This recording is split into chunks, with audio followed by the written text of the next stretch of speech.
Welcome to new TV Telugu. YCP అధినేత జగన్ మాటలను ఎవరూ సీరియస్ గా తీసుకోవాల్సిన అవసరం లేదని, ఆయనకు నిలకడ లేదని టీడీపీ జాతీయ ప్రధాన కార్యదర్శి మంత్రి నారా లోకేష్ వ్యాఖ్యానించారు. అధికారంలో ఉన్నప్పుడు, అధికారంలో లేనప్పుడు కూడా ఆయన ప్రజలకు దూరంగానే ఉంటున్నారని విమర్శించారు.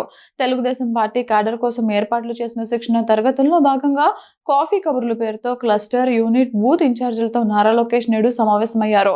ఈ సందర్భంగా పార్టీ భవిష్యత్ కార్యాచరణ, నాయకత్వ మార్పులు క్యాడర్ కు దిశానిర్దేశం చేశారు. ఈ సందర్భంగా జగన్ తీరుపై లోకేష్ తీవ్ర స్థాయిలో విమర్శలు గుప్పించారు. నిన్న మావిగన్ అన్న నోటితోనే ఈ రోజు మళ్లీ 3 రాజధానులు అంటున్నారు. ఆయన మాటలకు నిలకడ ఉండదు. అధికారంలో ఉన్నప్పుడు ప్రజలకు దగ్గరగా లేరు. ఇప్పుడు కూడా ఇంటి చుట్టూ 30 అడుగుల ఇనుప కంచె ఏర్పాటు చేసుకుని దూరంగా ఉంటున్నారు అని ఎద్దేవా చేశారు. 2019లో టీడీపీ ఓటమి తర్వాత చంద్రబాబు నిత్యం జనంలోనే ఉన్నారని, వారి కష్ట సుఖాలు తెలుసుకున్నారని గుర్తు చేశారు. ఏడాదిలోని ఇసుక కష్టాలపై ఉద్యమించారని, కార్యకర్తల ఆవేదనను అర్థం చేసుకుని ముందుకు సాగారని తెలిపారు.